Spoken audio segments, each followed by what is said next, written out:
तो आइए हम लोग अब हिस्ट्री में देखेंगे शुंग वंश। तो शुंग वंश की स्थापना पुष्यमित्र शुंग ने किया था। शुंग वंश की राजधानी कहाँ है? तो विदिशा में है और इन्होंने 8400 स्तूप को ध्वस्त कर दिया था। और शुंग वंश के पुष्यमित्र शुंग ने 2 अश्वमेध यज्ञ करवाए और ये जानकारी जो है हमको अयोध्या अभिलेख से मिलता है। पुरोहित शुंग वंश के थे पतंजलि, जो योग शास्त्र पुस्तक लिखा, योग का जनक पुस्तक लिखा, महाभाष्य पुस्तक लिखा। यह पाणिनि के ग्रंथ अष्टाध्यायी पर किया गया टिप्पणी है। अब आते हैं कि अष्टाध्यायी पुस्तक किसने लिखा? तो पाणिनि ने। इस पुस्तक पर पतंजलि ने टिप्पणी किया है। भरूच स्तूप का निर्माण पुष्यमित्र शुंग ने किया था। कलिंग नरेश खारवेल पाटलिपुत्र पर आक्रमण किए थे। इसकी जानकारी हमें हाथी गुफा अभिलेख से मिलती है। शुंग वंश के अंतिम शासक देवभूति थे। अब आते हैं, कुछ देखते हैं यहाँ पे। शुंग वंश विदर्भ में याज्ञसेन था उत्तराधिकारी। पुष्यमित्र शुंग का अग्निमित्र और इनका अंतिम देवभूति था, जिनकी हत्या वासुदेव ने किया। अब विदर्भ का युद्ध याज्ञसेन तथा अग्निमित्र के बीच हुआ था। अग्निमित्र की पुत्री तथा माँ लविका की शादी। इसी पर रचित पुस्तक मालविकाग्निमित्रम है, जिनके लेखक हैं कालिदास, जिन्हें हम भारत का शेक्सपियर कालिदास को कहते हैं। हिंद यवन शासक हेलियोडोरस शुंग वंश के शासन काल में अपना दूत भेजते हैं। गरुड़ स्तंभ लेख विदिशा में निर्माण हुआ था, हेलियोडोरस ने निर्माण किया। अब आते हैं वासुदेव, कण्व वंश के संस्थापक। तो कण्व वंश के संस्थापक वासुदेव थे। इनकी राजधानी विदिशा थी। इस वंश में कुल 4 शासक हुए। इनके अंतिम शासक सुशर्मा थे, जिनको हत्या सिमुक ने किया और सिमुक ने सुशर्मा को हत्या करके सातवाहन वंश का स्थापना कर दिया। अब हम लोग देखेंगे सातवाहन वंश। सातवाहन वंश का स्थापना सिमुक ने किया। इनका अन्य नाम आंध्र सातवाहन, जिनको जानकारी मत्स्य पुराण से मिलता है। सातवाहन वंश का राजधानी प्रतिष्ठान था, जो महाराष्ट्र में है। सातवाहन वंश के प्रतापी शासक थे सिमुक, उसके बाद सतकर्णी, उसके बाद गौतम पुत्र सतकर्णी, उसके बाद वशिष्ठी पुत्र सतकर्णी, पुलवामी पुत्र सतकर्णी और याज्ञश्री सतकर्णी। सातवाहन वंश मातृशतात्मक था। अब आते देखते हैं सतकर्णी। सतकर्णी ने 2 अश्वमेध यज्ञ और 1 राजसूय यज्ञ करवाया। इनके दरबार में 2 विद्वान थे। सतकर्णी के दरबार में हाल और गुनाडे। तो क्वेश्चन पूछेगा हाल और गुनाडे किस वंश में थे? तो विद्वान थे तो सातवाहन वंश में। किनके काल में? सतकर्णी के काल में। गाथा सप्तशती पुस्तक के लेखक हाल हैं। बृहत कथा पुस्तक का लेखक गुनाढे हैं। ब्राह्मणों को सर्वप्रथम भूमि दान देने की शुरुआत सातवाहनों ने किया। इनकी जानकारी नानाघाट अभिलेख से मिलती है। गौतमी पुत्र सतकर्णी उपाधि धारण किए समुद्रपति। सीसा का सिक्का सर्वाधिक सातवाहन वंश में। तांबा का सिक्का, कांसा का सिक्का और प्रोटीन का सिक्का सातवाहन वंश में चलाया गया। सातवाहन वंश में एक बहुत इम्पोर्टेंट है कि सातवाहन वंश में सोना का सिक्का नहीं था। अमरावती कला का विकास सातवाहन वंश में हुआ। कारले चैत्य का निर्माण, ये भी क्वेश्चन पूछा गया क्वेश्चन है। कारले चैत्य का निर्माण सातवाहन वंश में। उत्तरी भारत तथा दक्षिणी भारत के बीच सेतु का काम सातवाहन वंश ने किया। ये इम्पोर्टेंट क्वेश्चन है। उत्तरी भारत और दक्षिणी भारत के बीच बांध के रूप में कौन वंश काम किया? तो सातवाहन वंश। सातवाहनों की भाषा जो थी वो प्राकृत थी और ब्राह्मी थी। भारत पर विदेशी आक्रमण ईरानियों और यूनानियों ने किया। यूनानियों में सिकंदर मौर्य के पहले। देखिए यहाँ पे ट्रिक है इसका, ISP के इंडो ग्रीक शक पल्लव कुषाण। एक और ट्रिक इसका है हाई स्कूल पास करो। एक और ट्रिक है हाई स्कूल पास करो। यहाँ देखिए हाई स्कूल पास करो। ई से हो जाएगा इंडो ग्रीक, स से हो जाएगा शक, प से पल्लव और क से कुषाण। तो हाई स्कूल पास करो, इंडो ग्रीक, शक, पल्लव, कुषाण। अब आते हैं इंडो ग्रीक। तो भारत पर आक्रमण डेमेट्रियस ने किया था। बैक्टीरिया जो था, बैक्टीरिया अफगानिस्तान में पड़ता है। और राजधानी इनका साकल था। इंडो ग्रीक का राजधानी साकल था और सबसे महान शासक इसका था मिनांडर। अब देखेंगे मिनांडर। तो मिनांडर का एक पुस्तक था मिलिंद पन्हो जिन नागसेन ने लिखा था।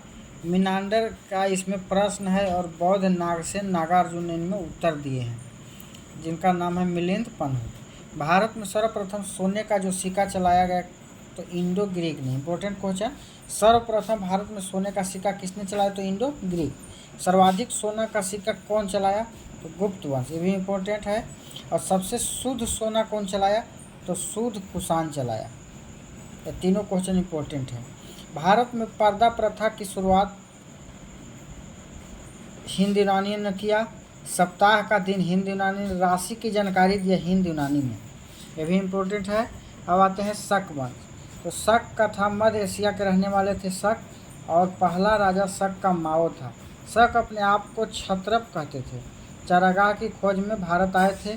इनकी 5 शाखा थी। अफगानिस्तान में था एक शाखा, पाकिस्तान में, मालवा, यूपी, मथुरा, उज्जैन। अब आते हैं शक का सबसे प्रतापी शासक रुद्रदामन था। जूनागढ़ के अभिलेख रुद्रदामन ने जारी किया। संस्कृत भाषा में जो लिखा था। भारतीय इतिहास में संस्कृत में लिखा जाने वाला प्रथम अभिलेख कौन है, बहुत ही इंपॉर्टेंट क्वेश्चन, कि भारतीय इतिहास में संस्कृत में लिखा जाने वाला प्रथम अभिलेख कौन है, तो यह है जूनागढ़ का अभिलेख जो रुद्रदामन ने लिखा था, शक वंश का था। सुदर्शन झील का मरम्मत की इन्होंने जानकारी दिया। 58 BC में उज्जैन का एक स्थानीय राजा ने शकों को पराजित करके बाहर कर दिया और विक्रमादित्य का उपाधि धारण किया। अभी तक कुल 14 राजा ने विक्रमादित्य की उपाधि धारण की है।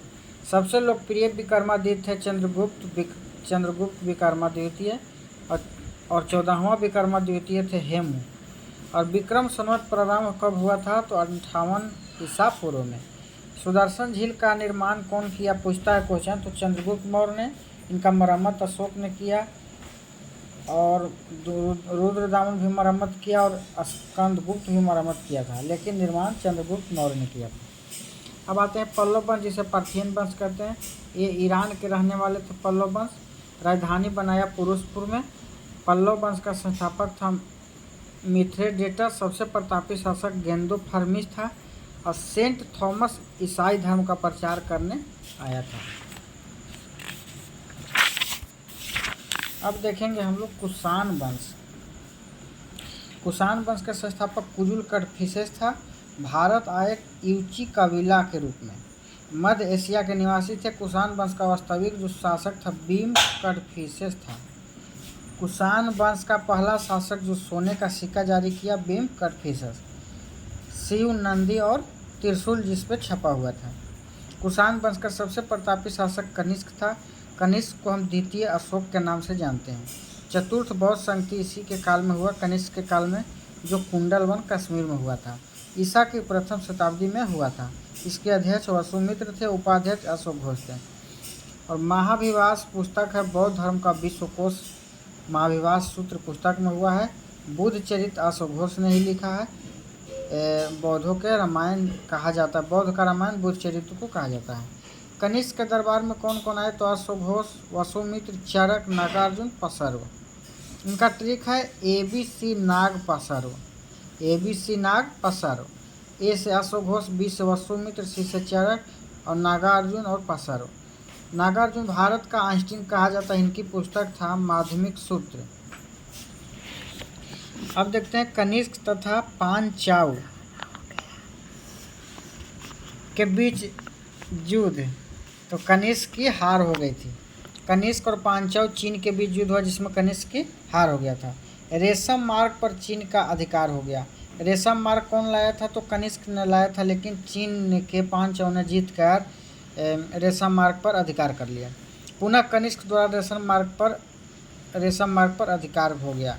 अब देखते हैं यहाँ पे विक्रम संवत कब हुआ था, तो 58 ईसा पूर्व में। विक्रमादित्य की उपाधि उज्जैन का स्थानीय राजा ने दिया। शक संवत 78 ईस्वी में हुआ, जो कनिष्क के काल में हुआ। एडी का मतलब ईस्वी होता है और बीसी का मतलब पूर्व होता है। गुप्त संवत 319 से 20 एडी चंद्रगुप्त प्रथम ने इसको लाया था।